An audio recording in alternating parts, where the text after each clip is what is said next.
Bueno, continuamos con estas pequeñas exposiciones. Ahí nos toman. Después de muchos años, porque a los nuevos hay que decirle que venimos con esto desde hace años.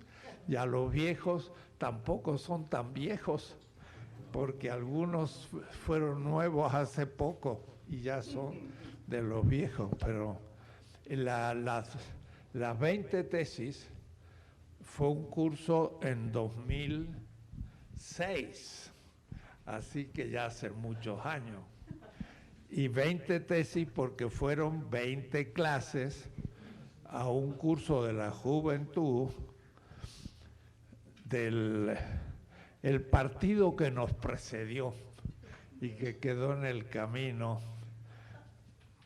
por la división de los chuchos, así llamados, pero por una disposición que les dio el poder del Tribunal Electoral. Y por eso que el último disposición o decisión del poder electoral, en cierta manera, corrigió aquella otro error y ha permitido, espero digo porque nada es definitivo, pero el nacimiento de Morena. Estamos casi, diría yo, en otra Morena, porque hemos pasado de una etapa realmente de pérdida de tiempo, que nos peleábamos por tonteras entre nosotros mismos, y ahora pues estamos encaminados, parece ya mucho más claramente. El presidente de Morena lo veo una persona muy comprometida, trabajador y con inteligencia.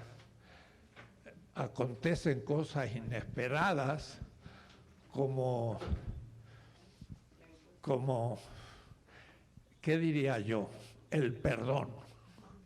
Es algo muy complicado el perdón, pero claro, el perdón tiene que ser después de haberse ejercido la justicia.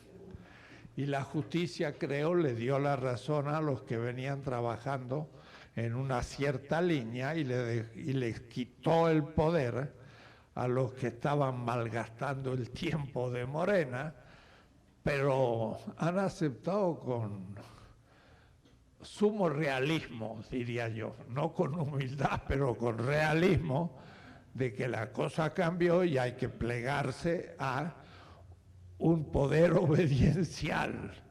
Y entonces realmente han cambiado las cosas en el Comité Ejecutivo Nacional.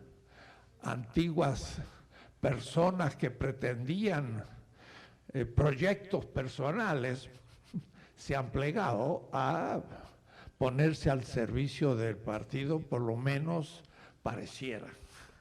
Y entonces yo creo que vamos a empezar a trabajar y ya no pensar en cuestiones secundarias, sino las grandes responsabilidades que tiene el país y que Morena debe cumplir.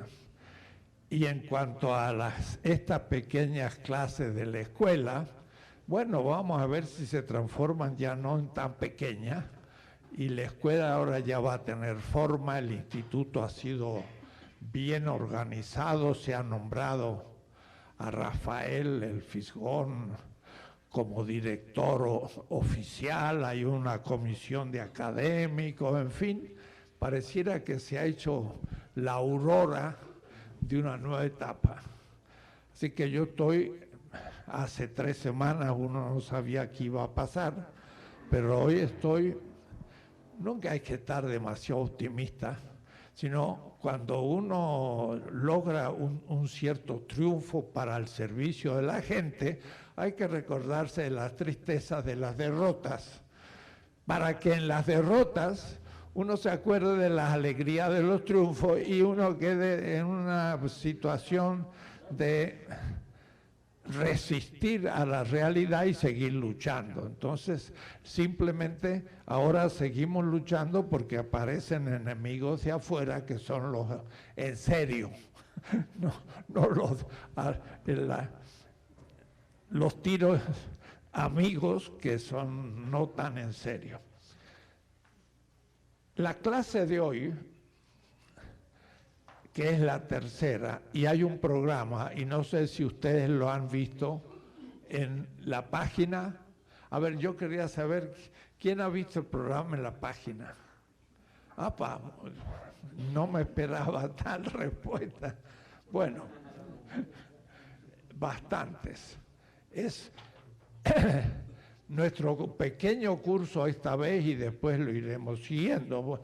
Este curso va a seguir por mucho tiempo. Son 16 clases y hoy dice tercera clase, 6 de marzo, el pueblo en estado de rebelión.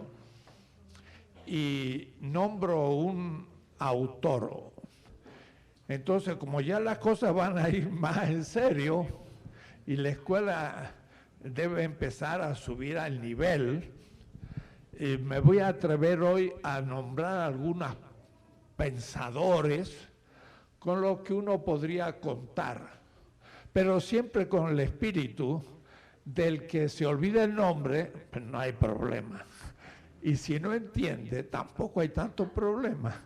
Que entienda algo, lo que pueda, y eso ya va a ser suficiente. Pero estamos hablando también para jóvenes, para gente que quiere formarse políticamente y empezar a leer un poco o más, y algunos son universitarios, y entonces tenemos que dar una formación a todos los niveles. Después, los grupos de reflexión se hacen en los barrios o en los pequeños pueblos o en donde sea, y estos grupos de reflexión será una discusión de la gente, cada uno al nivel en que se encuentra. Pero vamos a tener que subir un poco el nivel para también la gente que no son de Morena puedan también conectarse y aprender de política, pero no digan esta gente, pues, están diciendo cosas obvias y superficiales y en el fondo ni saben lo que hablan. No, creo que sabemos lo que hablamos y hay que ponerse a estudiar para entender. El tema tercero tiene que ver con el anterior y los sucesivos, porque dijimos para los nuevos que vamos a ver, y lo denomino como en la universidad, pero en el fondo vamos a verlo desde ahora hasta junio y el 1 de julio, 16 temas que están escritos algunos, pero otros se están publicando y por lo tanto van a poderlos leer los que quieran para profundizar. Y lo demás, bueno, cada uno agarrará lo que le interese. Estamos en la segunda constelación de la política y he hablado muchas veces y seguiré diciendo que hay 3 constelaciones. Una de un orden establecido que funciona o parece que funciona. Hay órdenes políticos que han durado siglos, pero muchos siglos.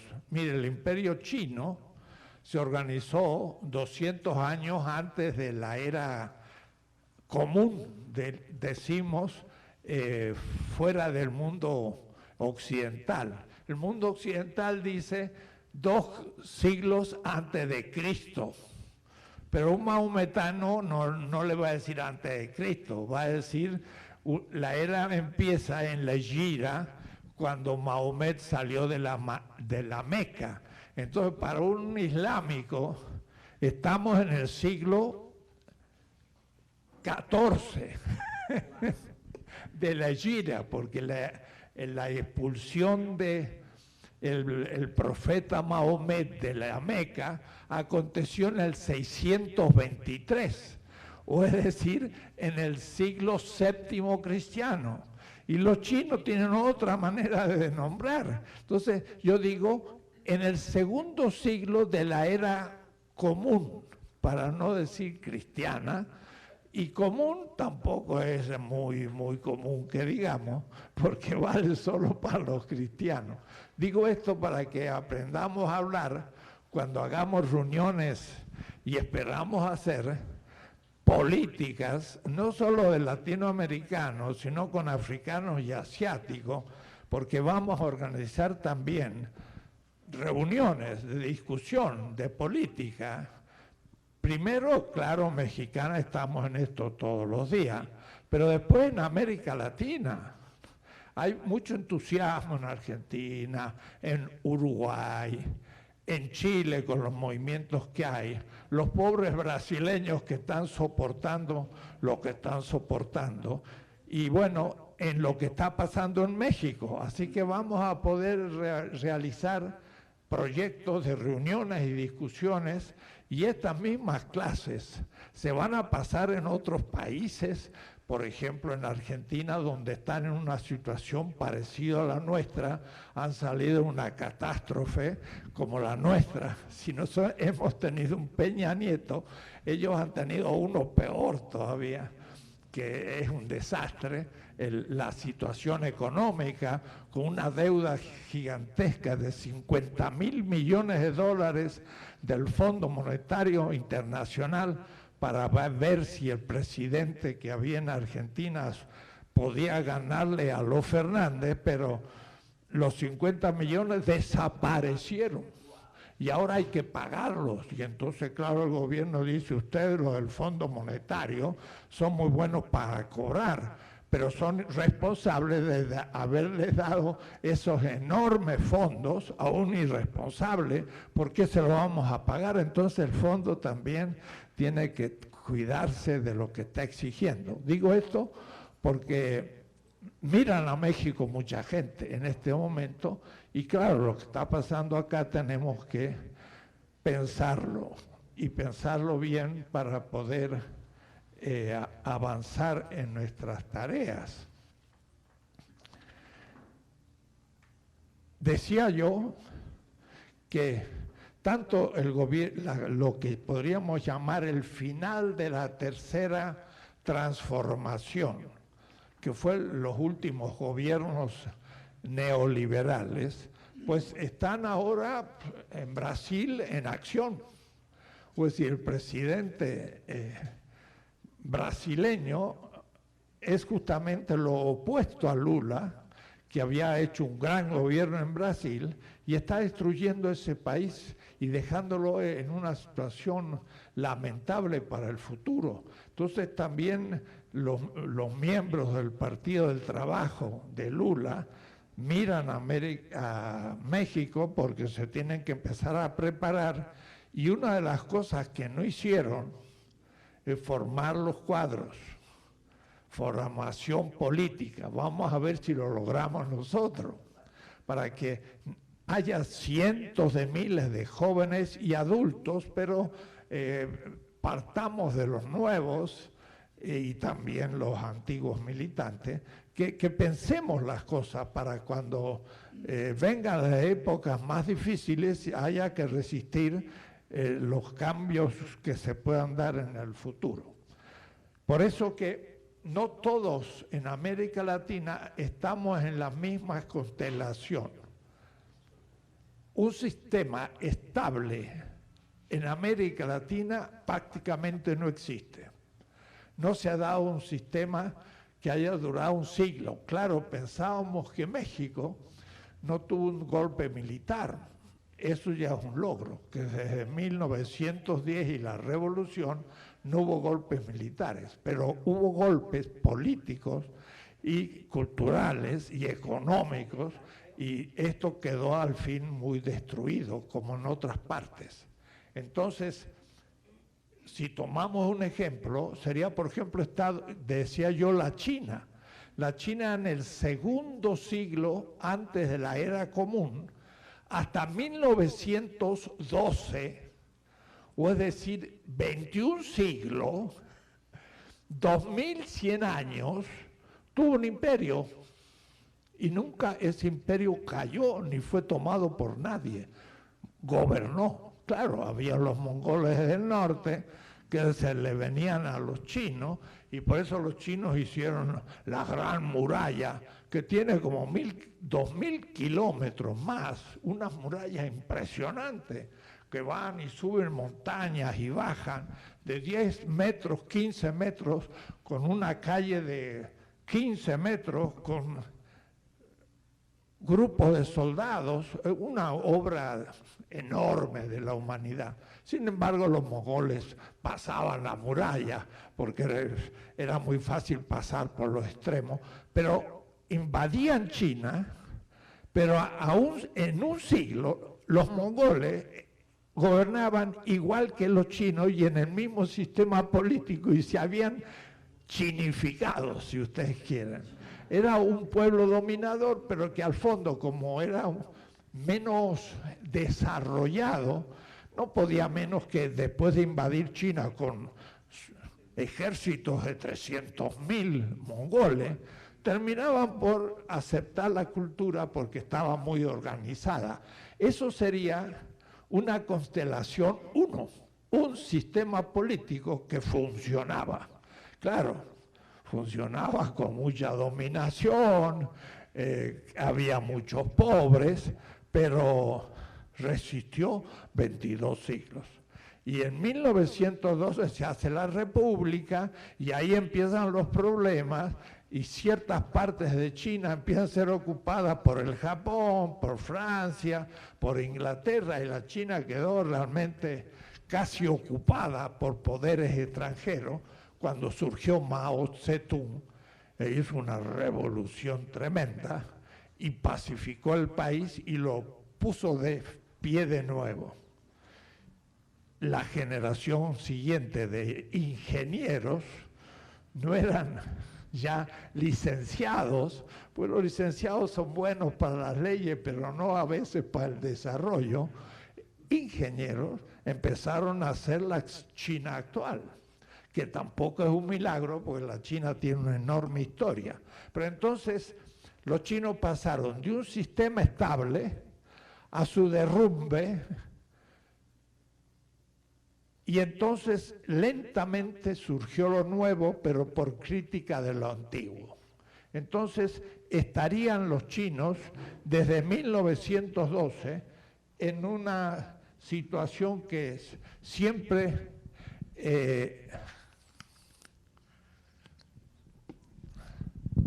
represento el sistema estable con todos sus componentes, y entonces cuando hay un grupo de opresión hacen la crítica al sistema. Esto es la primera constelación, esta la segunda, la puesta en cuestión.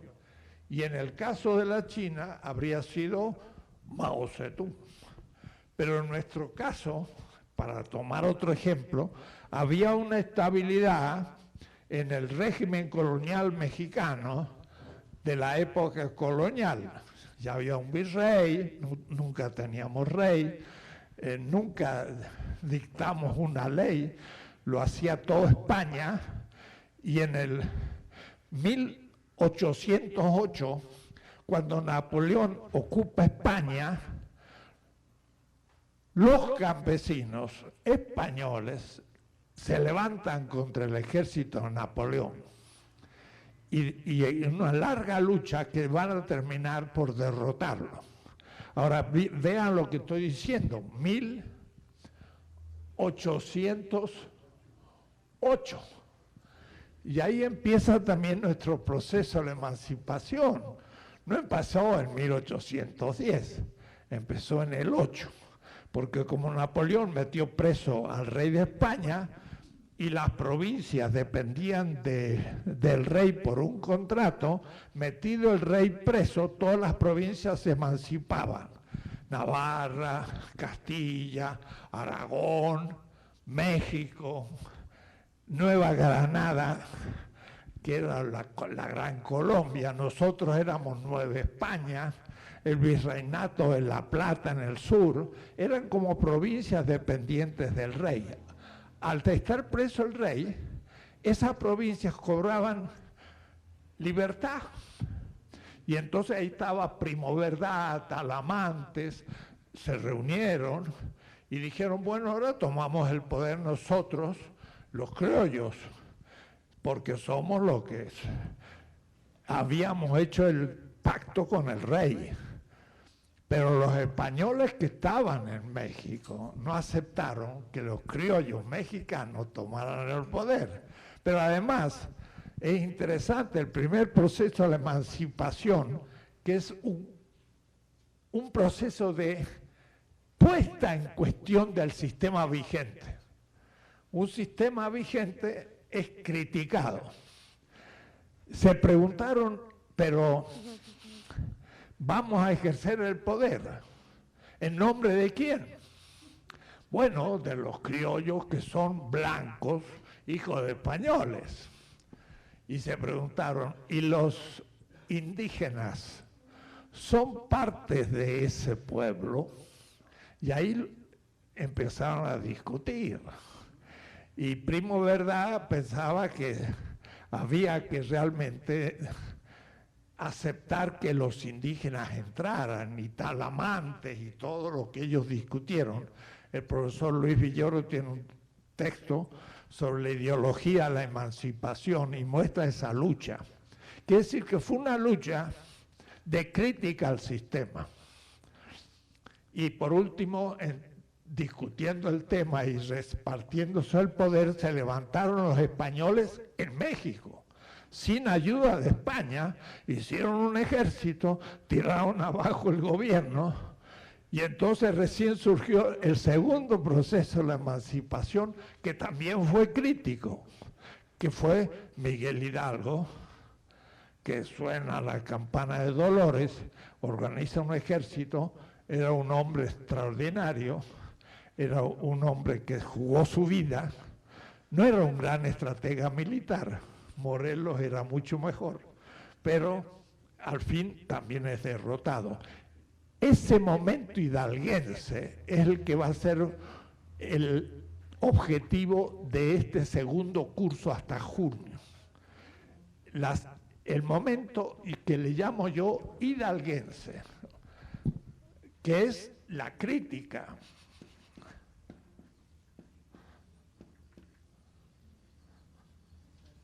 Y entonces me refiero más bien a Hidalgo para que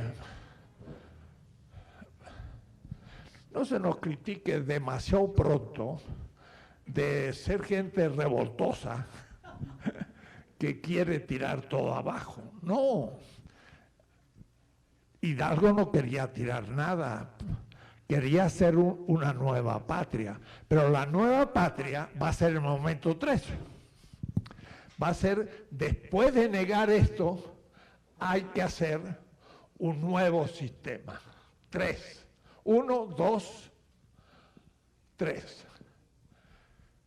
Yo pienso que estamos ahora, desde julio del 18, en una cuarta transformación, que es un momento constructivo.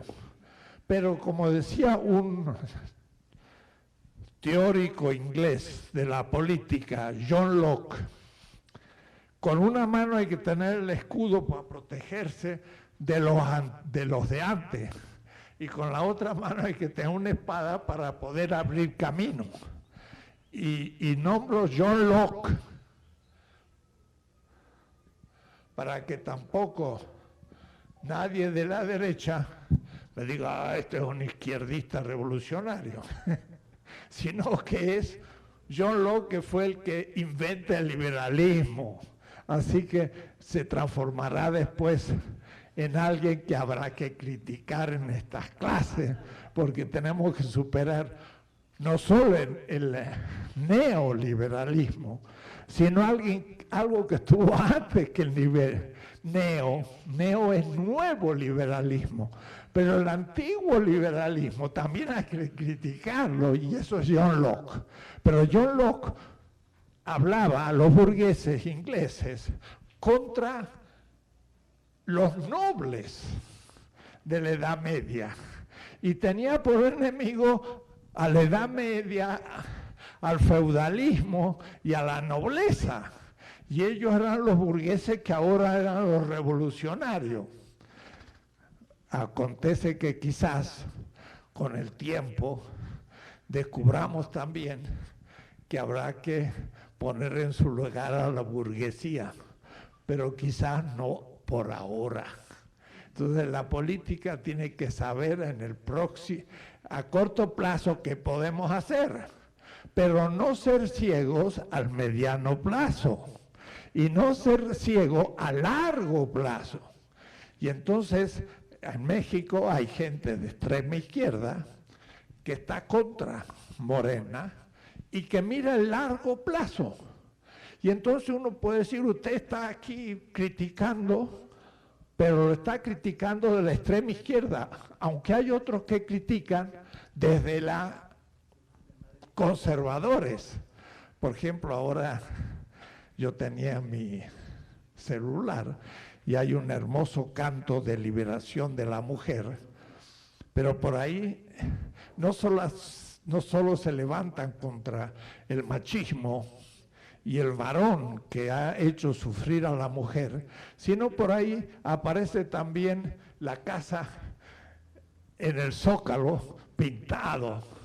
Y entonces también se lanzan contra el presidente, pero si el presidente no tiene nada que ver, pero eso ya es un manejo de grupos conservadores. Entonces, la teoría política que yo pienso que tenemos que ir madurando es la teoría hoy posible, pero hay aliados a largo plazo que ahora no se dan cuenta que en vez de estar criticando la situación, sigan trabajando en el fondo para que a largo plazo estemos juntos.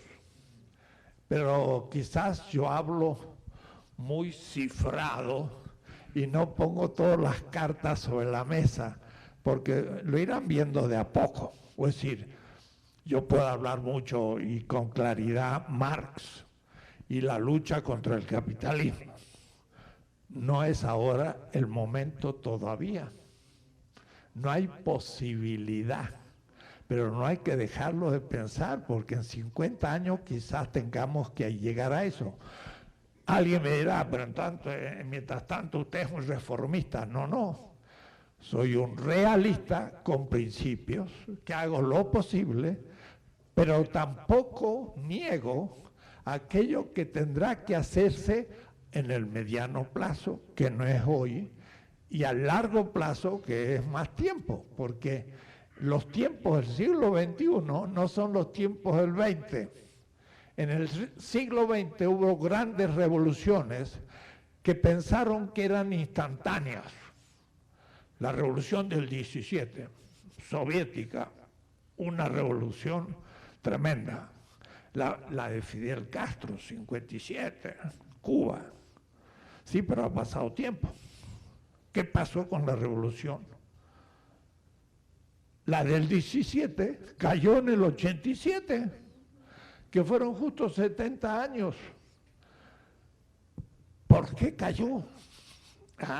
Tenemos que preguntarnos. Ahora tenemos que hacer teoría, no del socialismo posible, sino del socialismo real, y preguntarnos por qué fue derrotado y cómo deberíamos no caer en ciertas trampas para poder crecer. Es un tema teórico importante. Yo no estoy hablando así para un grupito del barrio, Yo estoy hablando para discutir con los chinos, los hindúes, los africanos a nivel. ¿Qué teoría necesitamos para pisar fuerte, diciendo lo que estamos haciendo es lo posible y avancemos, pero no pensemos que es el fin del proceso? No, el proceso tendrá que continuarse en mucha mayor profundidad en el futuro, y hoy no es posible, pero en el futuro deberá hacerse, y pensar que no se pudiera sería yo convertido en un conservador en el futuro. Entonces, por eso sirve este esquema. Estamos entre la negación del pasado y la construcción de la cuarta transformación. Y me sitúo en Hidalgo porque es donde se ve más claro el momento negativo. Cuidado. Negativo no es decir que es malo. Significa que niega un desorden.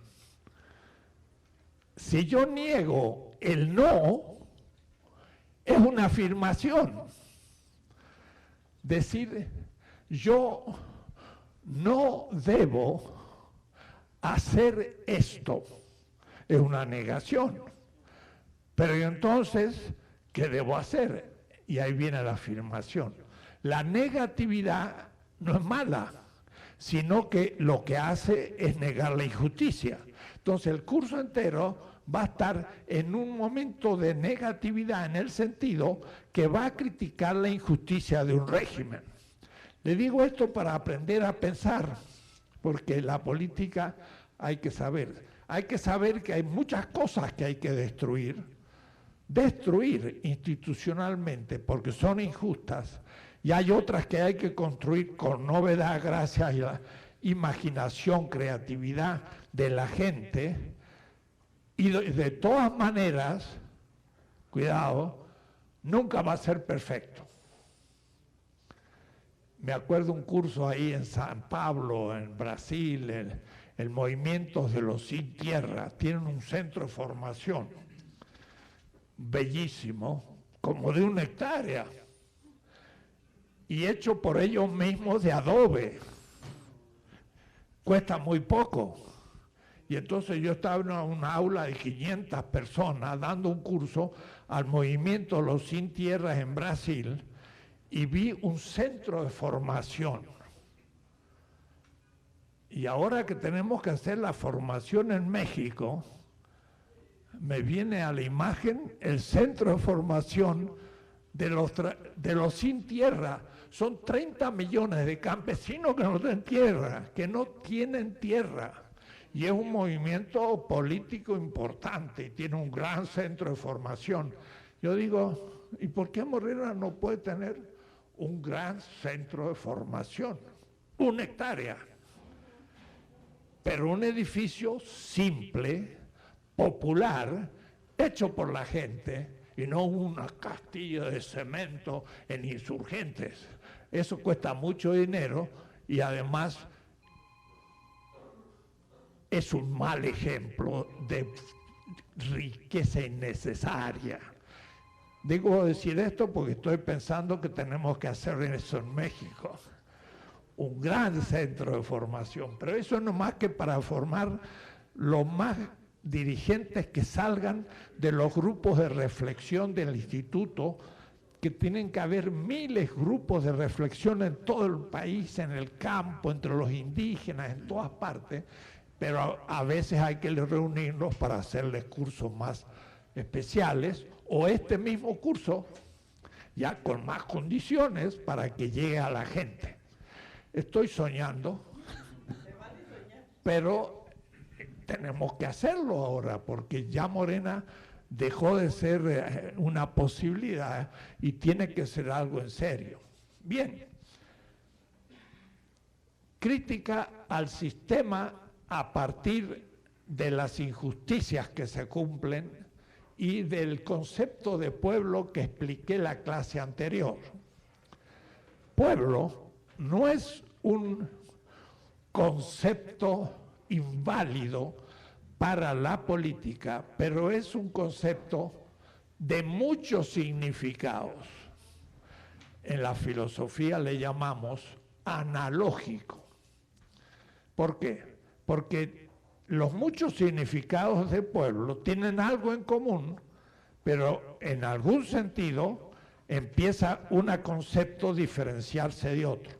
Hablé la vez pasada ya de qué significa pueblo como la totalidad de los habitantes de un territorio bajo un Estado.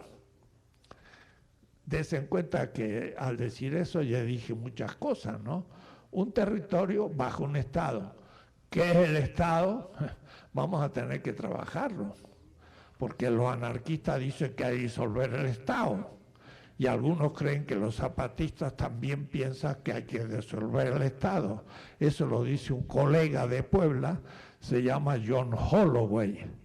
Y el libro de él en Puebla se llama Cómo cambiar el mundo sin tomar el poder. Y yo he debatido con Holloway y le puedo decir, querido compañero, no se puede cambiar el mundo sin ejercer el poder. ¿Pero qué poder? Poder como dominación, estoy de acuerdo contigo, pero poder obediencial del pueblo es necesario. Y además, el poder no se toma, porque el poder reside en el pueblo. Y además el Estado no es soberano. El soberano es el pueblo. Y el Estado es todo una macro institución al servicio del pueblo. Entonces no puedo tomar el poder, porque el poder es el pueblo. Yo puedo debilitar el poder del pueblo o acrecentar, pero no tomar. Cuando la Revolución Francesa tomó la Bastilla, era una cárcel. Eso sí se puede tomar, yo tomo una cárcel. Yo puedo tomar el Palacio Presidencial, un palacio, pero el palacio no es el Estado. El palacio nomás que es el edificio material y el presidente puede estar en otro lado. Así que no se puede tomar el poder, se aumenta o se debilita.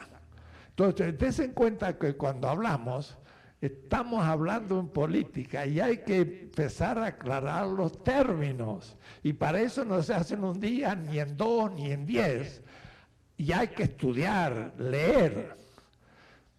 Los partidos de izquierda tradicional tenían una doctrina y la gente estudiaba, los jóvenes, 18, 20 años estudiaba y después, bueno, tenemos que hacer eso en Morena. No, las cosas no vienen por inspiración divina, hay que trabajar. Entonces yo le digo a Holloway,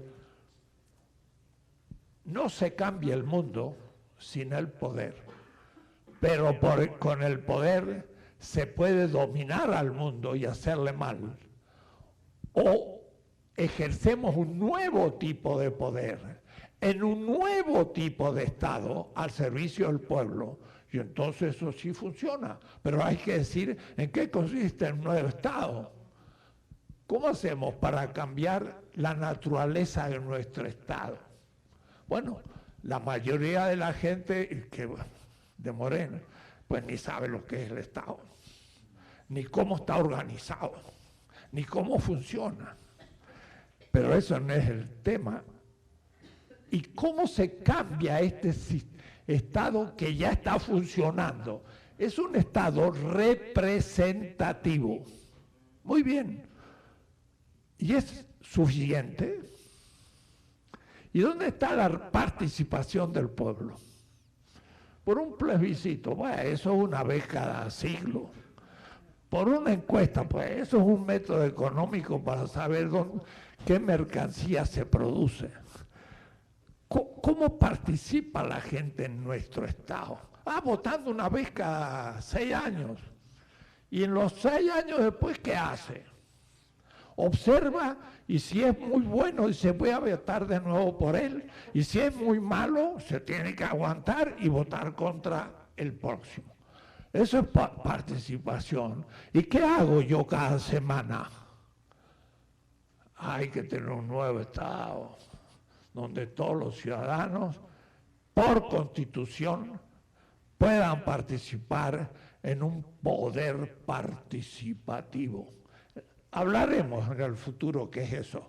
El sistema representativo no hay posibilidad de cambiarlo, porque los 140 millones de mexicanos no podemos gobernar y salir todos y hacer una asamblea, porque hay que nombrar representantes. ¿Y quién vigila a los representantes semana por semana? Instituciones que se dan los representantes, y si los representantes se transforman en una clase dominante que tiene muy buenos salarios y se olvida del pueblo, lo voy a echar abajo el próximo sexenio. Y mientras tanto, 6 años, como le ha pasado a los argentinos, con Macri, les ha desarmado todo, los ha dejado endeudados y empobrecidos, y lo han tenido que aguantar, y no lo han podido parar, y al fin de los 6 años votan en contra, pero ahora tienen un país que hay que armar de nuevo. No había participación. Con poder constitucional necesitamos un nuevo Estado. ¿Se dan cuenta? La cosa es más complicada. Tenemos que pensar las cosas. La participación política del pueblo va a ser el objetivo de un logro político del siglo XXI. La Revolución Francesa y la Constitución norteamericana que hemos imitado todos es apenas un sistema representativo, pero no tenemos como contrapeso un sistema participativo. Ya lo voy a explicar, pero el próximo julio a diciembre del próximo año, hay que ir despacito. Esto para volver a decir que vamos a estar en un momento negativo. Y el tema lo enuncié de la siguiente manera: el pueblo en un estado de rebelión, pero con Hidalgo, ¿eh? Entonces, la teoría política actual habla primero del Estado de Derecho. Estado de Derecho. Aquí Estado no es el Estado político, es un modo de ser, como diríamos el Estado líquido o el Estado gaseoso o el estado sólido. 3 estados, ¿se acuerdan de las cosas? Yo caliento el agua, está en estado líquido. Y ahora le pongo 100 grados y se evapora, está en estado gaseoso. Entonces, el Estado de Derecho es un modo de estar en una sociedad política. Y es lo propio de un sistema que funciona. Yo ya expliqué en otras clases de la otra sección qué es el Estado de Derecho. El Estado de Derecho, cuando un país funciona, y yo pienso que en México nunca hubo Estado de Derecho. Primero, porque en la época colonial no era el pueblo el que dictó el derecho, sino las reales cédulas del rey. Quiere decir que el rey decía, en México se hace tal cosa, y hacía una real cédula. Y esta real cédula se cumplía. Y juntaron todas las reales cédulas y hicieron las leyes de India. Era la voluntad del rey, pero no del pueblo. Nada que hablar, éramos una colonia obediente, y el que no obedecía, la Inquisición lo quemaba, como el joven que hemos tomado ejemplo en nuestra escuela. El extraño nombre de esta escuela, Carlos Omeyotzinin, es de un joven que en 1540 fue muerto contra la conquista y estudiaba en la escuela de los franciscanos de Tlatelolco, que se llamaba de la Santa Cruz. Y lo mataron la Inquisición por levantarse contra España, contra las leyes que el rey dictaba, pero no el pueblo. Entonces, debería haber una ley dictada por el pueblo, un poder judicial,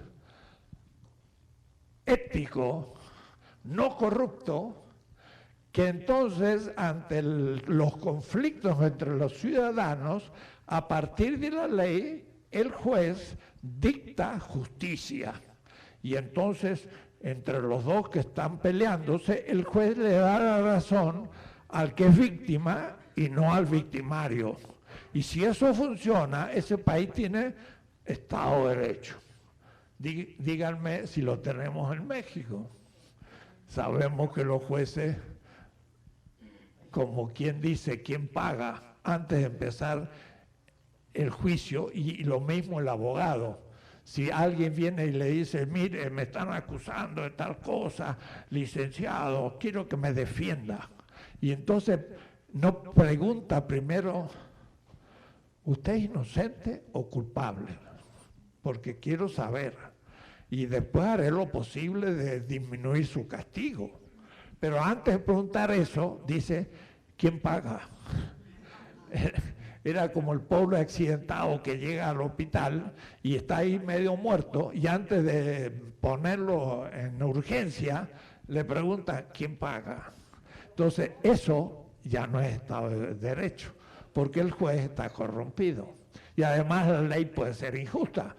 Estado de Derecho es cuando un país funciona. Claro, ¿cuáles son los países que en la historia moderna han funcionado? Los estados metropolitanos son los que tenían colonias y entonces tenían un buen nivel económico porque explotaban las colonias. ¿Quién? Inglaterra, Francia, y después por contaminación, Dinamarca, Italia o España o Alemania. Ellos tenían Estado de Derecho bastante bien y con mucho orden, pero porque se aprovechaban de la riqueza de las colonias y nosotros estábamos aquí con un Estado, mire, que los indígenas dirían cuando se ejerció el Estado de Derecho para un indígena, que los juicios se hacían en Castilla, como llamaban, en castellano, y no la lengua de los pueblos, de tal manera que era injusto porque ni sabían de qué se les ocupaba. Estado de Derecho, nunca ha habido. El segundo tema, que lo trabaja un autor, y lo voy a escribir para alguno de los oyentes que quiere seguir trabajando el tema. Es un teórico de la política contemporánea. Se llama Carlos Schmitt, con 2 T, Carl Schmitt. Es un alemán. Entonces él profundizó un segundo estado, que se llama el estado de excepción. Excepción.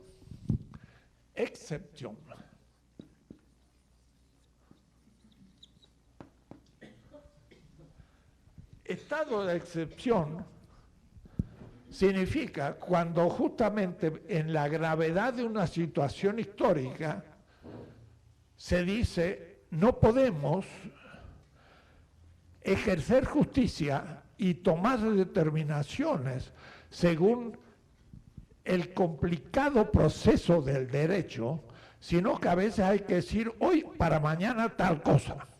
Y entonces no hay tiempo. Los romanos inventaron eso. Entonces el Senado y el derecho común no tenía más funciones y se nombraba, cuidado, un dictador. Los romanos. Claro, el dictador de los romanos no son nuestros dictadores. El dictador romano podría ser un honesto campesino de mucha experiencia que había estado en muchas avatares de la historia y se lo nombraba, era una gente honesta, pero entonces ya no funcionaba la ley, no funcionaba el orden cotidiano, porque por ejemplo les atacaban los espartanos en Roma fue la gran lucha contra Cartago, ¿no? Y entonces si los cartagineses les atacaban, necesitaban que una persona, ya sin contar con las instituciones, tomase el mando para luchar contra los cartagineses. Y después de vencerlos, se disolvía la dictadura y volvían las instituciones. Un estado de excepción.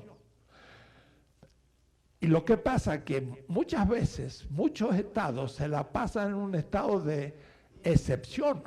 Miren, por ejemplo, Pineda en Chile, que toda la gente se le ha levantado y sale a las calles, no puede ejercer más el poder. Sin embargo, como está apoyado por Estados Unidos, sigue ejerciendo el poder. Y aunque ya lleva más de un año con gente levantada, pues está apoyado y sigue. Y entonces es en realidad un estado de excepción, porque no están funcionando las instituciones. Ahora, Carl Schmitt se pregunta, ¿quién puede determinar el estado de excepción? Y bueno, él hace una teoría y dice, en realidad es una voluntad que se impone por sobre la ley, que en principio debería ser la voluntad del pueblo. Pero eso, ¿cómo se verifica que el pueblo está de acuerdo? Y entonces él dice, por aclamación. En fin, no voy a entrar a las derivaciones de la doctrina de Carl Schmitt, que llevó aún a la justificación de Hitler, porque entonces Hitler podía aparecer como alguien que salvaba a la Alemania destruida por la guerra, empobrecida y deudora, y entonces Hitler venía como para redimir a Alemania y tomar todo el poder. Y entonces Carl Schmitt le estaba dando fundamentación. Estado de excepción. Pero hay un tercer estado, y es el que me interesa hablar a mí, que es el estado de rebelión. Y el estado de rebelión es justamente cuando no es el estado de excepción, sino que un pueblo cobra conciencia que está en una etapa histórica en que el régimen existente no resiste más a la crítica del tiempo y ha creado tales injusticias con respecto al pueblo que es necesario levantarse, rebelarse. Y entonces es más grave todavía que el estado de excepción y el estado de derecho ha quedado completamente atrás. Es el caso de Hidalgo. Es decir, cuando Hidalgo toca la campana, está en un estado de rebelión, porque se levanta contra todas las instituciones. Y hay que entender que cuando se dijo aquello, cierto, y me refería a la clase pasada de al diablo con las instituciones, alguien puede decir, ¿qué es eso? Eso es destruir todo el orden. Bueno, es exactamente lo que hizo Hidalgo, destruir todo el orden colonial, porque era injusto, y algo que el propio Carl Schmitt, que es más bien un liberal de derecha, trabaja en un trabajo, en un librito, que se llama Teoría del Partisán. Teoría del partisán.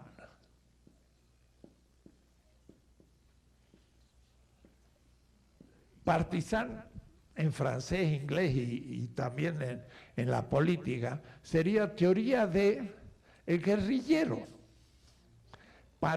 el que se compromete con el pueblo, pero lo hace armadamente.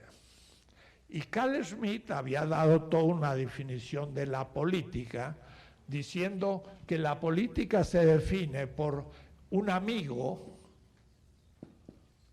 enfrentado a un enemigo. La política es una tensión entre un grupo y otro grupo. Pero el enemigo no es un enemigo mortal, como en la guerra. En la guerra uno lucha contra otro y a veces lo tiene que matar, por supuesto. Los alemanes ocupan Francia y alguien que resiste la ocupación alemana se llamaba la resistencia francesa, luchaba. Bueno, Hidalgo es igual. Hidalgo también hace un ejército. Y yo me acuerdo cuando surgió el zapatismo, en el 94 ya, y entonces dice, ay, pues gente armada, y es la violencia. Y hasta Octavio Paz, el gran poeta, pero una cosa es ser gran poeta y otro tener un gran pálpito político, escribió que toda violencia es mala. Si violencia es el uso de la fuerza, hay fuerzas que se usan con justicia y no es violencia. Violencia es la fuerza que se usa contra el derecho del otro. Cuidado. Si yo uso la fuerza para defender al otro,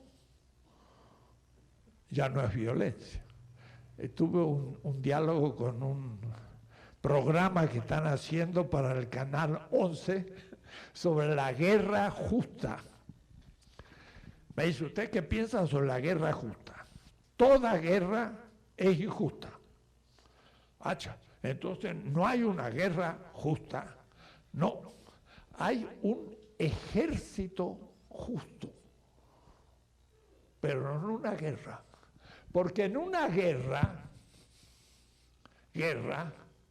hay un ejército, uno, y hay un ejército, dos, y los dos luchan. La guerra no puede ser justa, es siempre injusta, porque es usar los medios de las armas para doblegar al enemigo. Pero cuidado, si un ejército ataca a otro, es agresivo,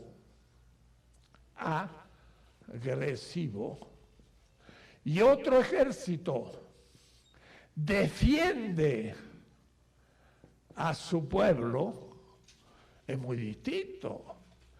El ejército ofensivo es injusto y el ejército defensivo es justo. Hay ejército justo, pero no guerra justa. Y va a salir un programa en el Canal 11, no sé cómo se llama, pero sobre esto, temas de este tipo. Entonces, Carl Schmitt está pensando también, pero no una lucha a muerte. O es decir, en un ejército, el español luchaba a muerte contra el ejército de Hidalgo, porque si no lo derrotaba, se le iba de las manos la colonia. Y de hecho lo derrotó al pobre Hidalgo, pero después viene Morelos, y después viene Guerrero, hasta llegar al fin la emancipación, que va a ser en 1821, mucho tiempo después que Hidalgo. Pero es en esa época borroscosa en que se lucha contra el orden, que en la guerra se mata al otro. En cambio, Carl Schmitt dice, en la política, el enemigo en realidad forma parte de la misma comunidad, porque uno es del PRI, otro del PAN, otro del Morena, pero no nos vamos a tirar tiros y matar entre nosotros. Justamente se usan métodos para que uno pueda derrotar al otro, pero haya una cierta fraternidad o sorelidad. Si la mujer como, porque fraternidad viene de frater, el hermano, pero la sorella, la hermana, tendría que ser sorelidad. Bueno, pero de la mujer, la amistad entre las mujeres. La fraternidad entre los mexicanos en la política nos lleva al matar al otro. Y entonces Carl Schmitt dice, hay que distinguir entre un enemigo total que mato en la guerra a un enemigo que está sin embargo limitado en la tensión de la lucha política y entonces no se mata al enemigo. Pero Carl Schmitt dice, pero ha aparecido ahora, fue una conferencia que dio en 1962 en Madrid, el alemán, era la época de Franco, y entonces el partisán era Lenin, era Mao, y justo era Fidel Castro, porque era en el 62. Y entonces dice, ha aparecido un tipo de político que ahora usa las armas, porque piensa, el Partido Comunista también auspiciaba la guerrilla. Entonces, en ese caso, sí, frecuentemente se mata también al enemigo político. Y Carl Schmitt usaba este argumento para decir, ese tipo de política que lleva a la muerte del otro ya no es política, ahora es guerra, y la deja fuera. Claro, con lo cual deja todos los partisanos y todas las revoluciones del siglo XX como no políticas, sino puramente militares. Pero lo que pasa es que las guerras coloniales, como la de Hidalgo, tuvieron que luchar armadamente para liberar al país.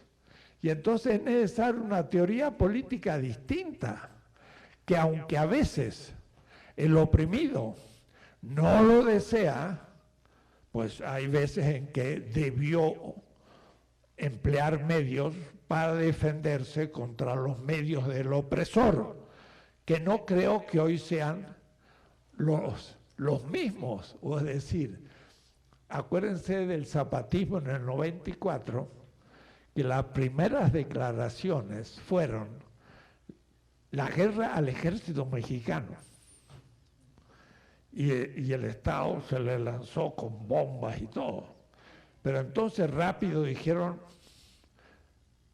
nos tenemos que difuminar en el pueblo, y cambiaron en 3 semanas de lenguaje.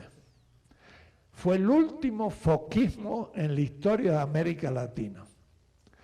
Los zapatistas eran foquistas, como lo era el Che Guevara, los sandinistas, todas las revoluciones anteriores, pero se dieron cuenta que ya no era político continuar el foquismo, o es decir, un grupo guerrillero que usa las armas.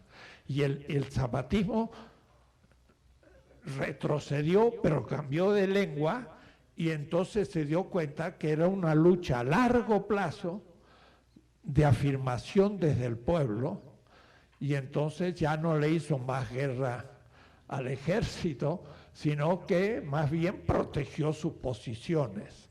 Y eso pasa en las policías comunales también, que no atacan a nadie, sino se defienden, y eso sí es posible.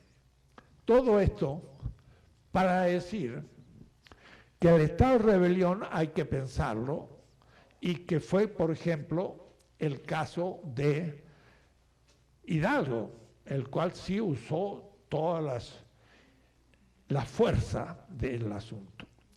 Esto me abre entonces el comienzo del proceso. Quien hace la crítica a un sistema es el pueblo. Ahí ya no funciona el ciudadano individual del liberalismo. Yo creo que vamos a tener que discutir quién es el actor principal de la política.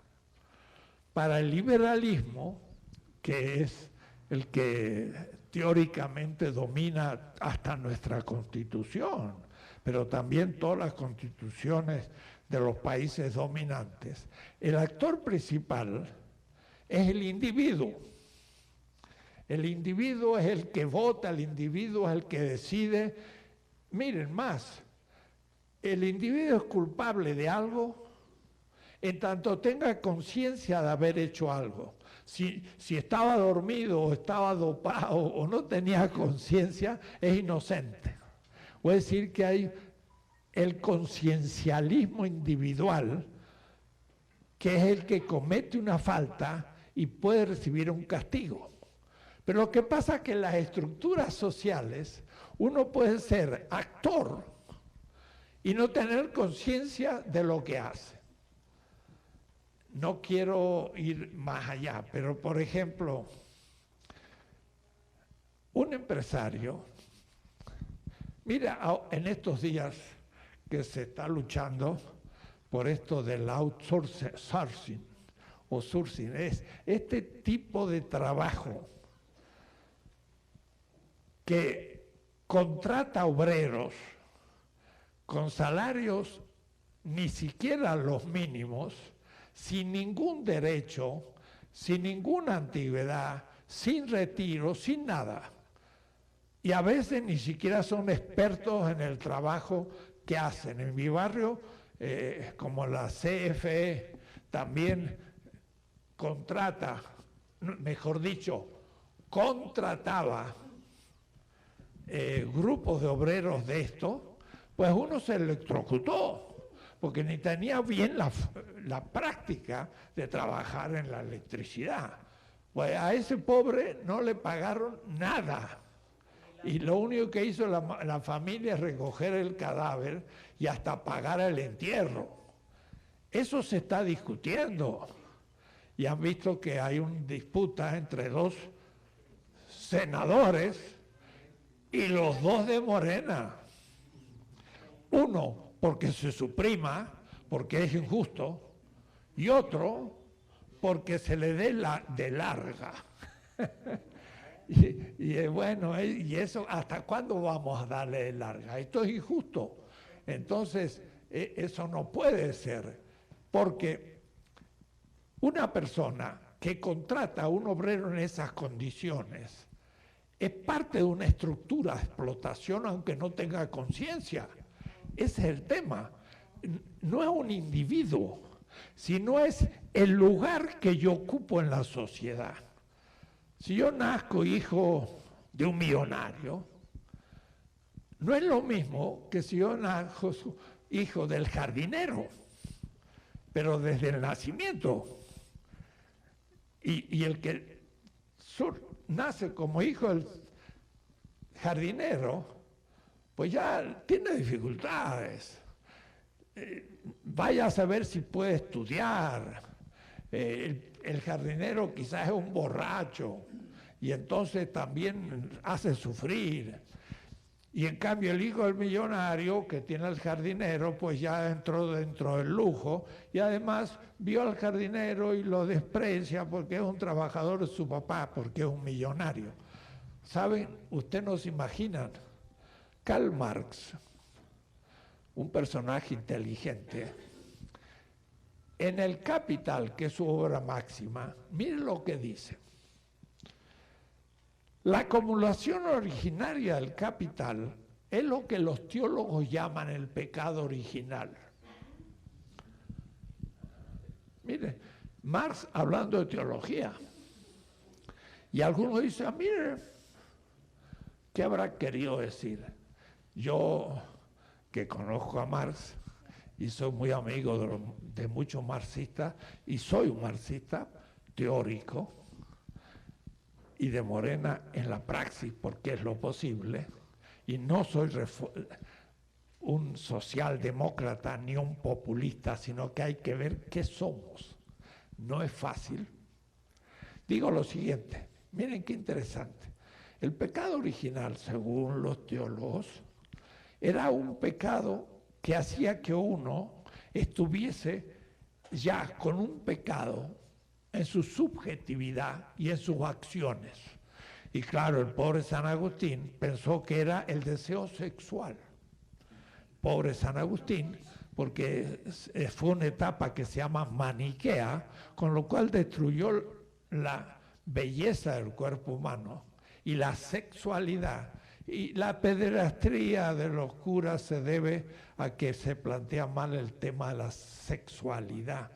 La sexualidad es un don de la naturaleza bella, y si hay Dios, bendecida por Dios, ¿cómo va a estar en contra? Pero miren qué interesante, el fruto del pecado original no era el deseo sexual, es una barbaridad. Es que yo nazco dentro de una estructura social, y si soy jardinero, acepto que soy pobre desde nacimiento y habiendo constituido mi subjetividad desde esa posición. Y si soy hijo del millonario, nazco por naturaleza, o es decir, porque nazco, natus viene de naturaleza, por naturaleza soy rico y ya tengo otras posibilidades. Quiere decir que el que nace pobre, nace con una desventaja y sufre una injusticia que ni él mismo se da cuenta, pero viene ya históricamente determinada. Y entonces yo digo, una muy buena definición del pecado original. ¿Cómo estamos instalados en la sociedad?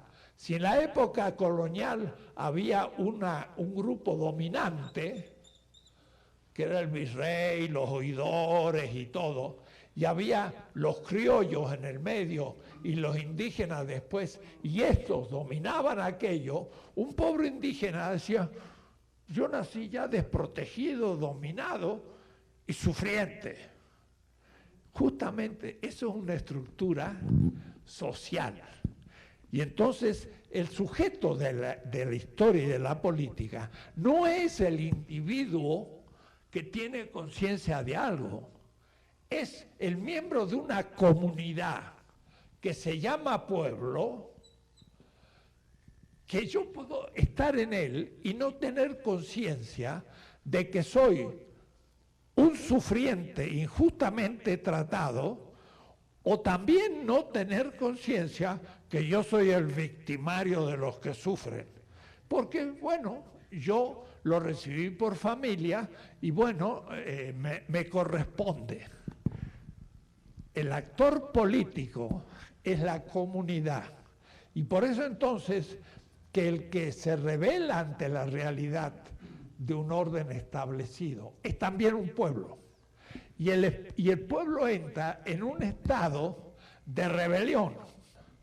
Y significa, toma conciencia de que sufre una injusticia. Pero tomar conciencia supone un acto de reflexión. Supone que los patriotas, Hidalgo y su gente y demás, pueden explicar que la colonia no es un sistema político aceptable y que por qué somos colonia y no somos independientes como lo es España. Es la toma de conciencia. Entonces, vamos a ver cómo, para poder negar la injusticia al sistema, el pueblo debe tomar conciencia, y esa toma de conciencia lo sitúa en un estado de lucha contra el orden establecido y tradicional. Y entonces es al diablo con las instituciones. En este caso, habrá que hacer nuevas instituciones justas, y si todos colaboramos en hacerlas y hemos participado con igualdad, ahora nos obliga a cumplir la ley. Y en ese caso, sí, señores, hay que cumplir la ley porque usted participó y ahora no me diga que no quiere cumplir. Y entonces, si usted no cumple, se está negando a sí mismo y se está mintiendo.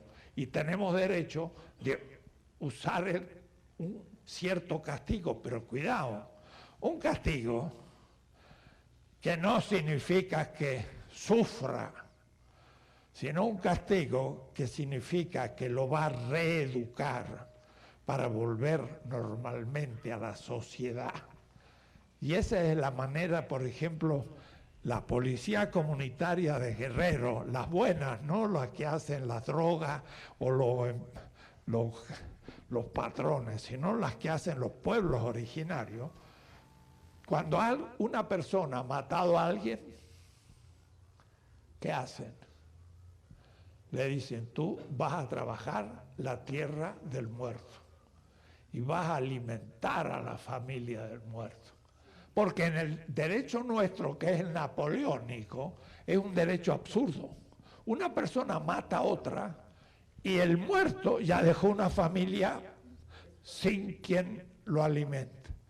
Y al muerto y al que asesina lo meten preso y dejó una segunda familia sin comer. Entonces, ¿qué racionalidad tiene nuestro sistema moderno? Es bárbaro. No, usted mató a alguien, ahora él va a trabajar la tierra y lo va a alimentar a esa familia, y además la suya. Y después de 10, 15 años, la comunidad se reúne y dice, tú has alimentado a la familia, y la familia te lo agradece. Puede ser reinscripto en la normalidad. Y eso es no hacer sufrir al criminal, sino reeducarlo. Eso es un sistema penitencial humano. El que tenemos es absolutamente inmoral. Porque el que roba un pollo, cuando entra a la cárcel, recibe doctorado en latrocinio y después, en vez de matar un pollo, puede robar un banco, porque ya fue elevándose en la cultura. ¿Para qué lo metemos? El sufrimiento no paga nunca una injusticia. Lo que debería pagar la injusticia es una voluntad que empieza a ser educada para poder servir al prójimo. Y entonces la cárcel sería una escuela y no lo que es nuestras cárceles. En fin, esto para que empecemos a pensar de otra manera. El sujeto de la negatividad es el pueblo, y el pueblo, explicamos al comienzo de todo, en la tesis primera,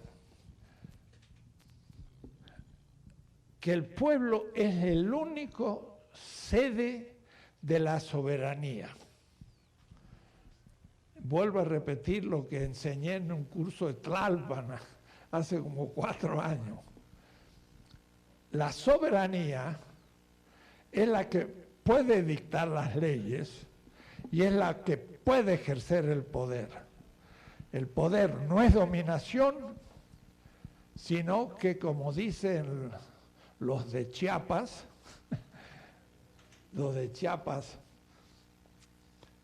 los que mandan, mandan obedeciendo.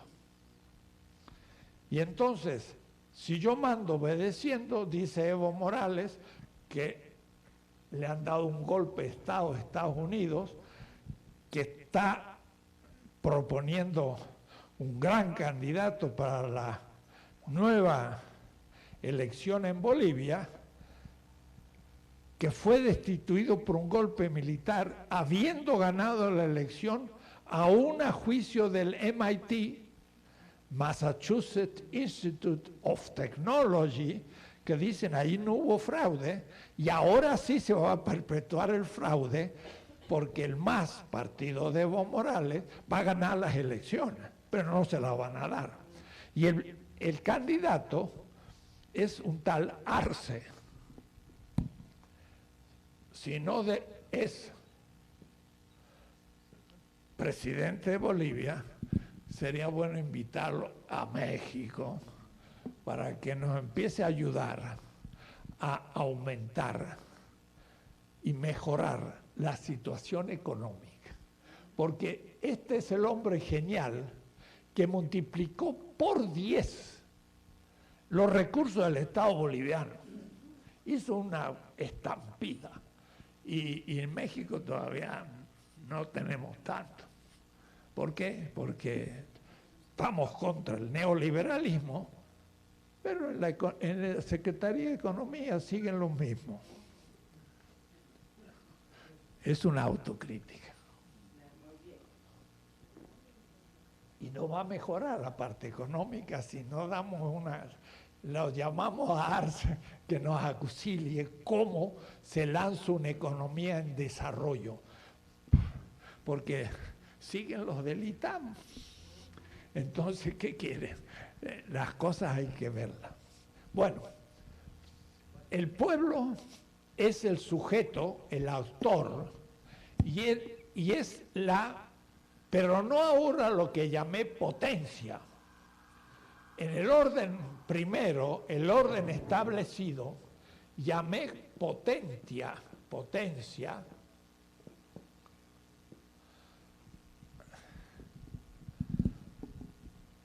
al poder cuyo sujeto es el pueblo, como dice la pobre Constitución, ya no queda nada del origen, está toda recauchutada, pero en el artículo 39 dice que el pueblo es la sede del poder. No el Estado, el pueblo. No el presidente. El presidente es obediente al pueblo.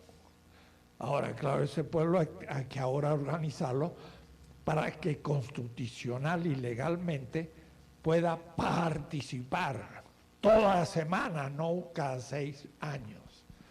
Entonces eso supone muchas modificaciones. La potencia es el poder cuya sede es el pueblo. Y habíamos explicado que la potencia es una fuerza, pero es la fuerza que da a un pueblo el querer vivir. Y que para vivir hay que comer, hay que beber, hay que usar un vestido, hay que usar instrumentos, hay que tener una lengua propia y hasta una religión propia, la propia. Y todo eso hace que yo pueda vivir. La vida está al fondo de la política. Y si yo lucho es porque quiero vivir y vivir mejor. Ese es el contenido material de la política. Hay un contenido formal que es quién decide lo que me permite vivir mejor, el consenso de la comunidad. Estamos todos de acuerdo y para eso votamos y el que gana por mayoría se va a hacer lo de él sin destruir a la minoría y vamos ahí. Y por último hay que hacer las cosas posibles. El querer vivir, el consenso y la factibilidad o el poder hacer eso es la esencia del poder, que es una fuerza que permite funcionar. Y eso le llamo potencia y es el pueblo. Pero en el orden 1, la potencia organizó el sistema, pero ese sistema se volvió contradictorio e injusto. Entonces el pueblo se vuelve en contra de la potencia del sistema y le voy a llamar hiperpotencia. Hiperpotencia. Este es un término que usa un autor vivo todavía, teórico italiano, muy interesante, que yo voy a usar mucho, aunque lo voy a avanzar. Se llama Giorgio Agamben.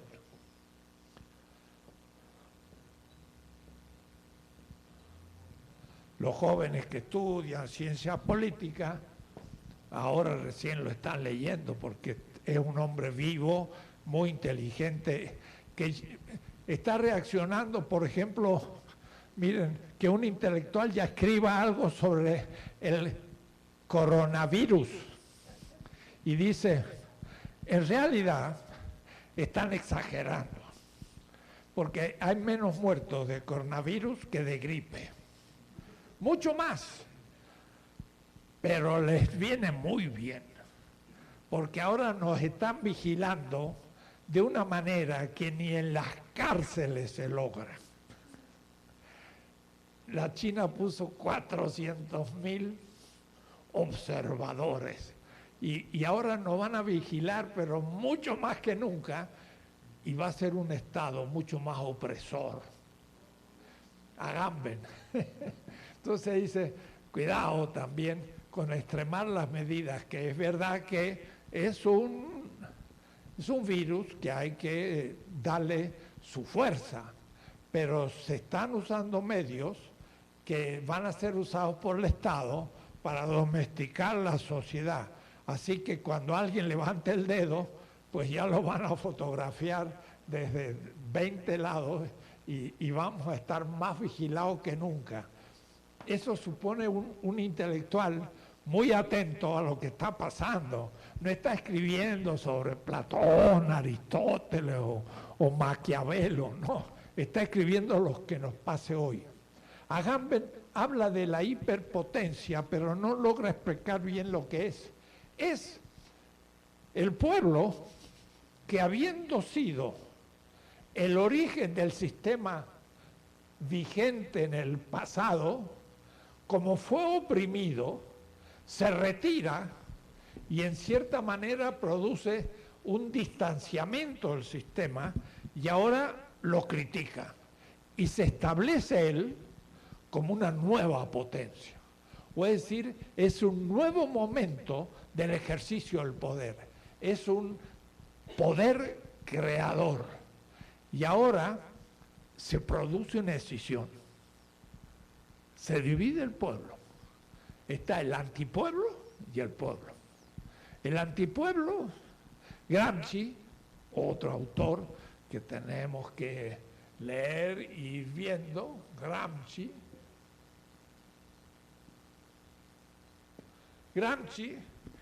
les llama el bloque histórico en el poder. El grupo de clases y sectores que domina la sociedad, como le llaman las fuerzas efectivas, ¿cómo le llama el presidente? A los que gobiernan en realidad, la mafia del poder. Eso es lo que se trata. La mafia del poder son las clases dominantes, los grandes millonarios, son los banqueros, son esos que realmente tienen en sus manos los diarios, la televisión, y el pueblo que escucha ahí lo que le dicen.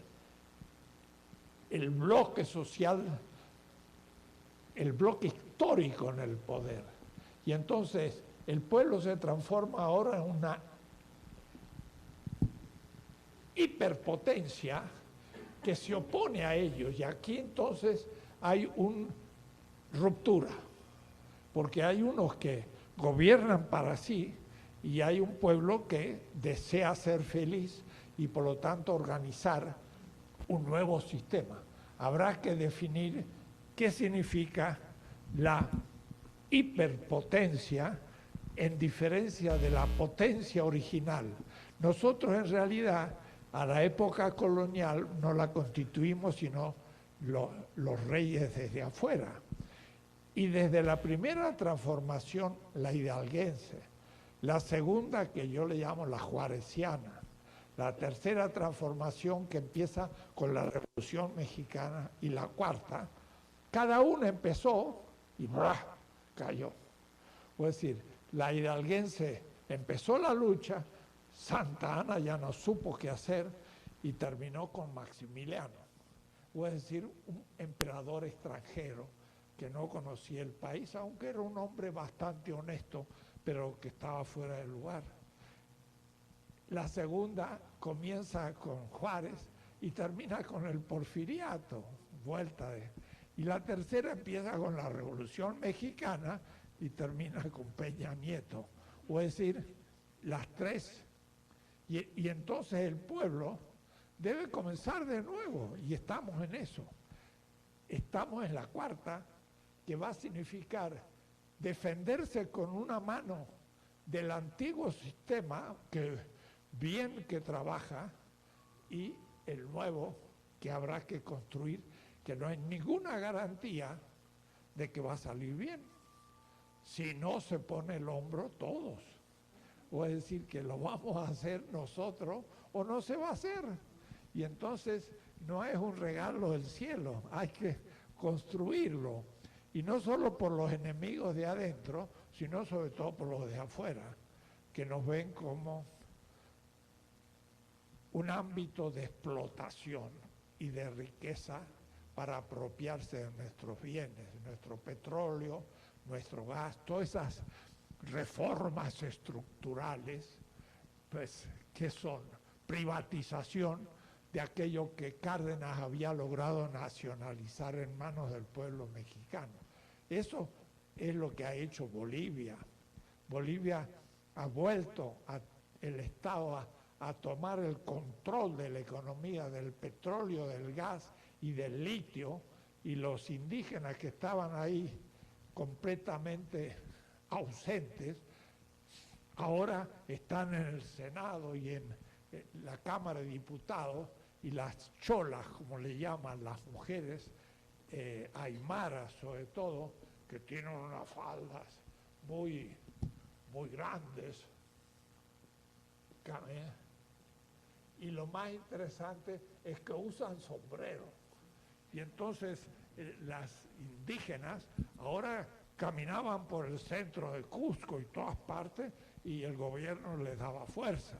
Y lo primero que hizo el golpe es sacar la bandera, la milpala de los indígenas, y humilló de nuevo a los indígenas y le impide de nuevo caminar al lado de los blancos, y empezó un racismo feroz. Y entonces vuelve atrás. Es decir, habían hecho una negación y empezaba la construcción y ¡brum!, volvemos atrás. Bueno, ya lo indiqué la vez pasada. Hay una primera ola, hay un retroceso, y ahora empezamos una segunda ola. Es la nuestra, es asunto de ver cómo funciona esta segunda ola, que sería el ejercicio de un poder del pueblo. Pero es de preguntarse si nuestro pueblo simplemente votó o si realmente está despierto. Yo estaba con un taxista que ya criticaba al presidente como antes, creyendo que es lo mismo. Y digo yo, ¿no se ha dado cuenta usted lo que está pasando? Bueno, me pasé una hora que iba en el taxi charlando y al fin salimos muy amigos, pero tuve que hacer un poco de explicación de cosas. Mire lo que le ha pasado a Sanders. Iba muy bien y el gran martes esperaba el apoyo de la juventud que se había manifestado en las encuestas a su favor. 20% de los jóvenes votó. Compañeros, ¿qué hicieron? Se fueron de baile la noche anterior y no fueron a votar. ¡Qué irresponsabilidad! Y entonces Sanders dice, estoy un poco, pues, sobre todo preocupado por esa falta de conciencia de llevar a cabo. O es decir, hay que también hacer un gran trabajo de concientización en el pueblo, y eso supone organización en todo el país, en todos los lugares, y es la función del Instituto de Formación Política y de la Secretaría también de Educación y Formación Política. Es tomar conciencia de que no podemos volver al pasado. Claro que estamos en esta nueva etapa, pero tenemos que luchar con el pasado. Yo les voy a dejar mucho más material del que estoy hablando en la escuela. Les voy a ir dejando unos textos, los que quieran leer. Es parte, son como 30 parágrafos, capítulos, parágrafos son así, de una obra que ya he entregado al editor y antes del fin de año lo vamos a tener como un libro grande para los que tengan paciencia y les guste leer, que no son muchos, pero yo espero que algunos jóvenes o algunos que leen algunos textos, todo esto está mucho más expuesto con citas, con autores clásicos y para hacer una verdadera teoría. Entonces, mi tema de hoy era de que el pueblo que sufre empieza a negar el antiguo sistema en un estado que ni es de derecho, por supuesto, porque todavía no funciona todo el derecho, que no es tampoco de excepción, que es lo que está hoy, por ejemplo, Bolivia, en un estado de excepción, que el ejército ha tomado el poder, que no hay vida democrática y no hay nueva vida, es la excepción. Entonces está en manos. Y tampoco estamos en estado de rebelión propiamente, porque la lucha ha sido más bien electoral y no ha pasado a la calle como en otros casos, lo cual es muy beneficioso. Pero entonces hay que ahondar ahora en la toma de conciencia de todo lo que habrá que hacer. Y miren, un punto, quiero informarles un poco.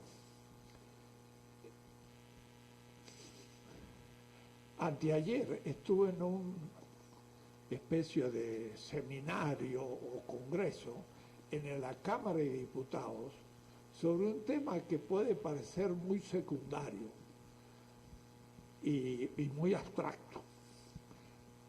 Hubo como 400 participantes y algunos diputados de Morena que de paso dijeron: hay otros seminarios al lado que tienen 15 personas y este estaba a rebosar con 400, que miren qué tema planteó. Filosofía para niñas y niños. Desde el preinfantil hasta, yo digo hasta el doctorado, pero por lo menos enseñanza primaria y secundaria. Una materia, pero claro, la SEP es muy conservadora y entonces acepta un pensamiento filosófico porque ahora es constitucional. En el artículo 3 se habla de la filosofía que debe ser ejercida en México, y fue interesante que el diputado que hizo pasar esa idea tiene 27 años y estaba presente. Pero claro, no es filosofía.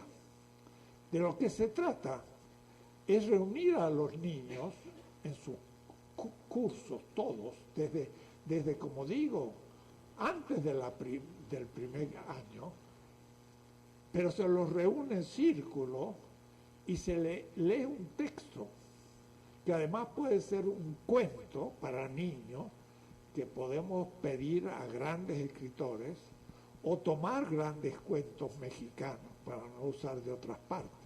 Y entonces se lee ese texto y se le pregunta a los niños, bueno, ¿qué le parece? Y entonces empiezan a discutir. Y el maestro no enseña nada, sino en cierta manera va tirando la lengua. ¿Qué te parece a ti? Bueno, y plantea. Entonces el maestro tiene que tener la habilidad de mantener las preguntas. Y los niños mismos en su discusión van respondiendo. Y entonces un debate. Y como dice un pedagogo, es la filojugando. Es como un juego. Entonces esa clase no es como la matemática, 2 más 2 es 4, ni como la geografía, a ver cuál es el capital de Tanzania, que vaya a saber, sino que los chicos pueden discutir sus problemas, y es extraordinario la racionalidad y el sentido ético de los niños. Saben perfectamente lo que es justo, lo que es injusto, lo que es malo, lo que es bueno, lo que es bello, y entonces se los empieza a educar desde los 4 años,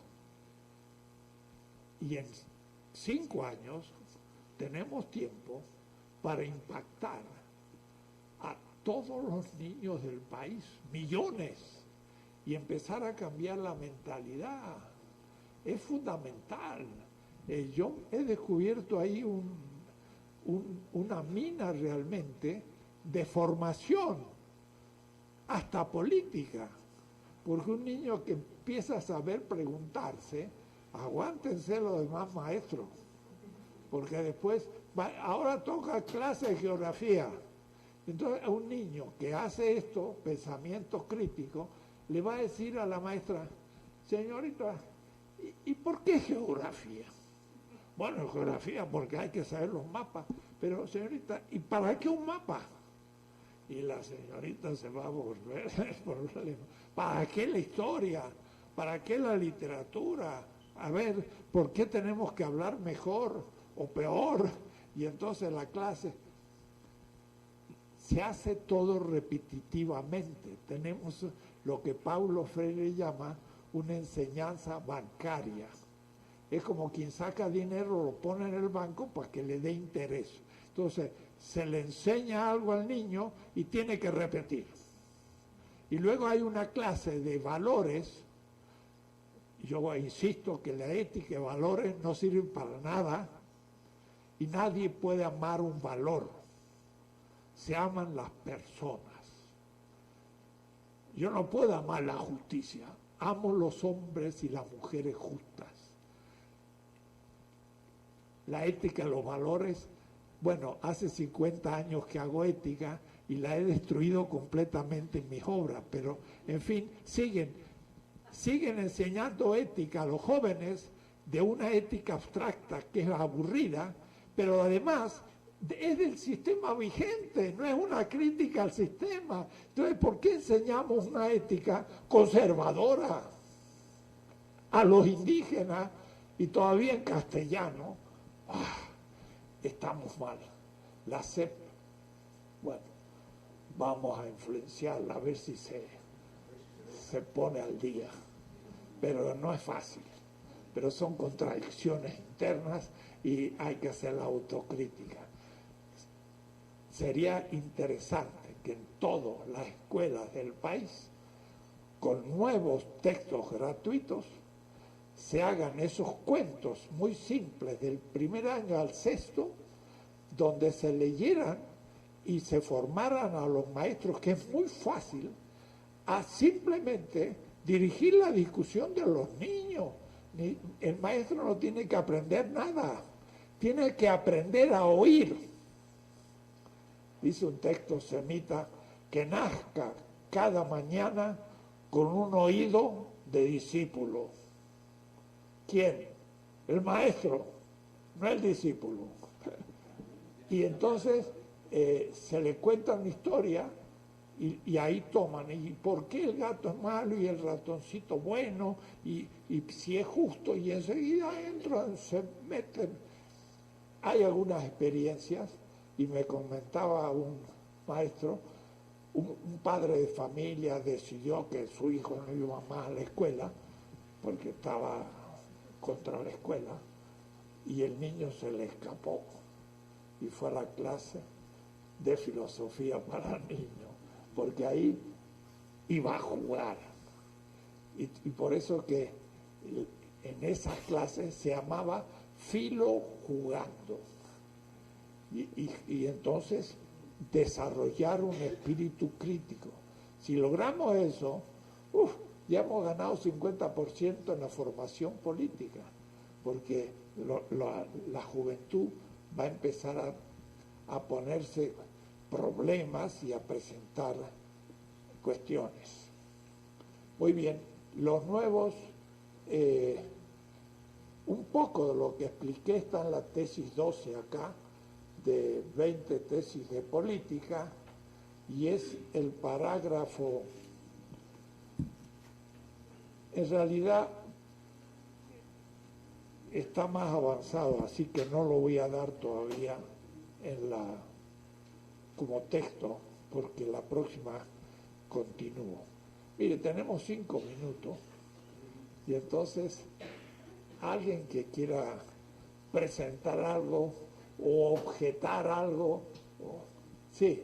Yo quería decir que si eso le pasó, por ejemplo, a Evo Morales, que no concientizó a su pueblo y que por eso tuvo tantos problemas con esta Dilma y que eso debemos tomarlo como ejemplo para hacer lo que usted está haciendo y lo que nos está diciendo. Mira, estuvo aquí hace 2 semanas y va a volver el vicepresidente, y también yo estuve con Evo Morales en alguna reunión aquí. García Linera es el vicepresidente. Yo hablaba de que vamos a empezar a hacer una formación política, y me dijo, Enrique, eso no lo hicimos, y es fundamental. Frei Beto en Brasil, Lula, dijo, lo que necesitamos es una ideología del partido, la autocrítica, tenemos que ejercerla continuamente, pero sobre todo, y que no se corrompa la gente, pero no se ve la importancia en tener una ideología. Y lo que pasa es que tenemos una práctica, y el mismo presidente es un ejemplo de persona honesta, simple, que enfrenta a la prensa sin problema, y por ahí se equivoca y se corrige. Eso es humano.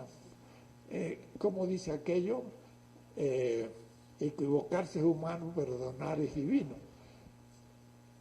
Y entonces desde su práctica hay que ahora hacer la teoría, que no está explicitada. En la estatuto de Morena hay algunos principios, sí, pero son principios que no es una ideología coherente. Tenemos que dar una ideología. Vamos a tener que esforzarnos en hacer un esfuerzo de formación de cuadros que tienen que ser cientos de miles, no algunos grupitos. Y además se hace un grupo en un lugar de discusión, y estas clases pueden ser, ya las grabamos por internet y las pueden ver mucha gente, que les sirva como reflexión, pero que discutan entre ellos lo que tienen que discutir en el lugar y que estudien otras cosas, pero que haya cientos de miles de grupos de reflexión. La metodología va a consistir en eso, del Instituto de Formación, pero hay que publicar libros, vamos a tener revistas teóricas y también regeneración de nuevo, porque estaba perdida, con los temas de actualidad. Sí, tomar conciencia y a ver si logramos que la gente ya adhiera con conciencia y participe continuamente, no esperando al final del sexenio para ver por quién vota. Hay que popularizar. La cuarta transformación está en nuestras manos. Si nosotros no lo hacemos, va a fracasar. No puede no fracasar. Quisiera traer una doctora a algo que dijo ahorita. El tema de, creo que justamente la mejor forma de cambiar como sociedad es enseñando de forma diferente a los chicos, a los estudiantes. Y decía usted ahora, no necesita el maestro aprender nada, porque necesita es escuchar. Pero justamente creo que ahí tenemos un problema.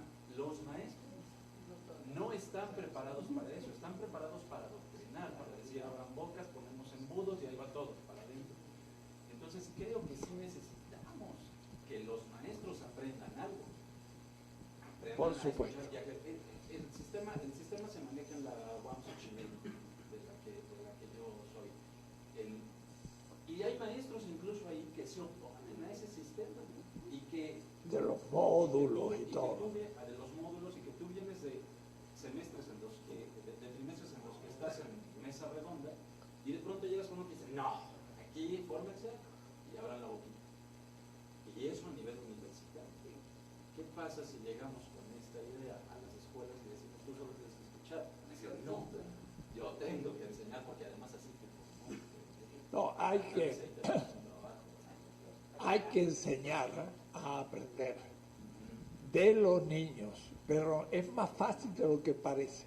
Pero habrá que hacer también claro en la SEP, y Morena tiene que ayudar, si logramos meterla como asignatura, porque en la reunión hubo excelentes exposiciones de alto nivel sobre la enseñanza a niños, que ya hay en muchas partes del mundo, pero hay un tal Lippmann, un norteamericano, que es como el líder de esta idea, pero en el fondo, aunque discuten y todo, discuten el sistema vigente.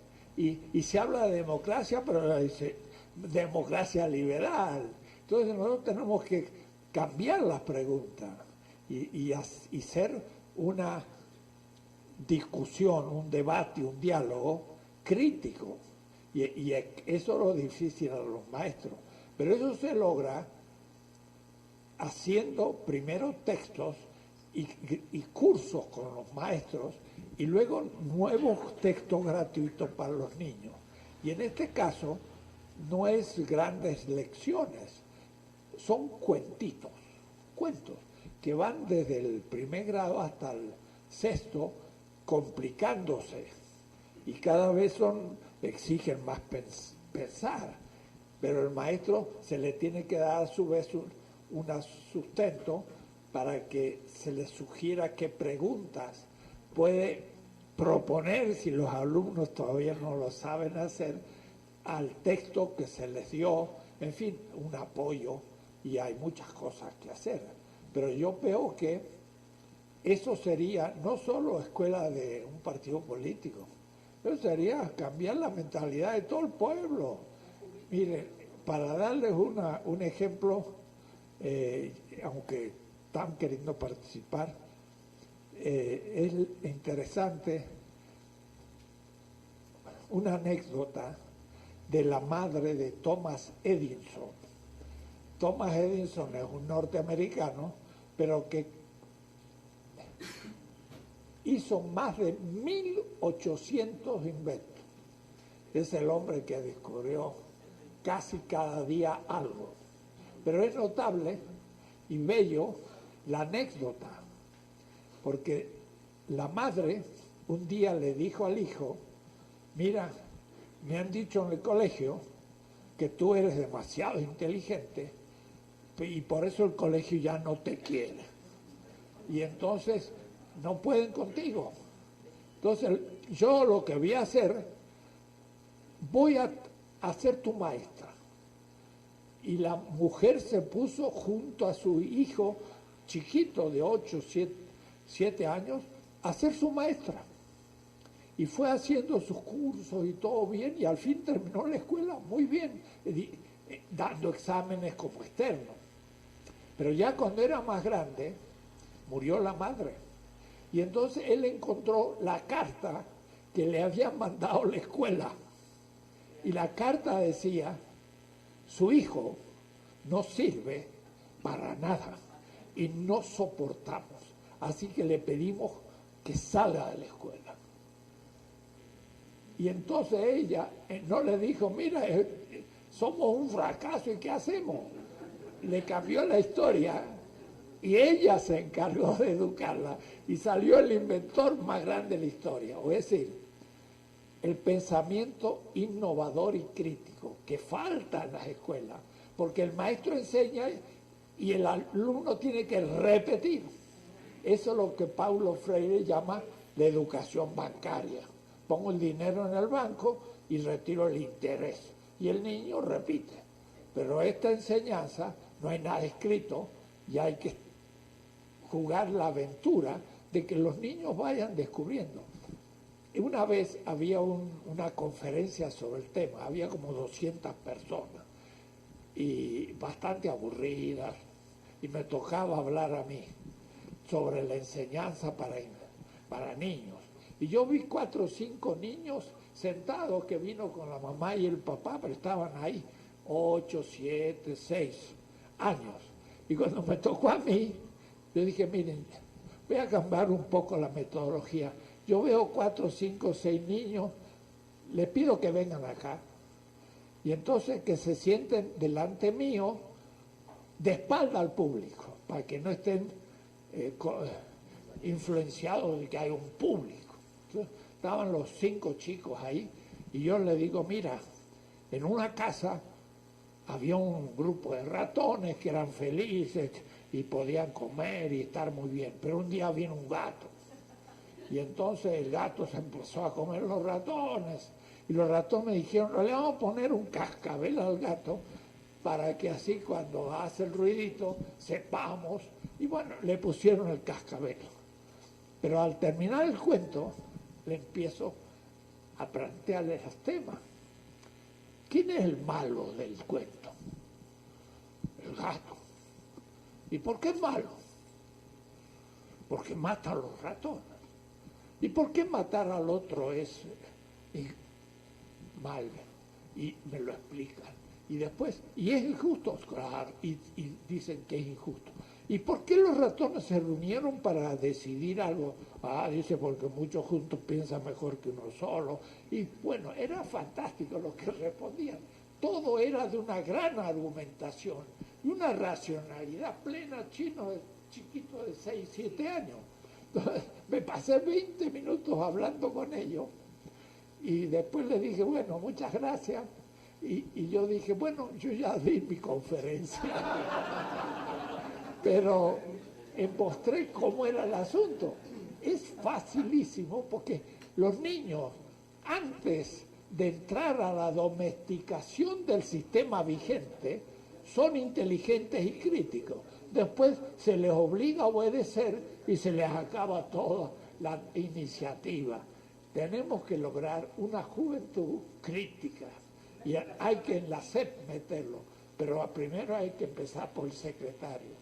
Hay una educación que se llama activa, hay escuelas de educación activa, donde Sí, claro.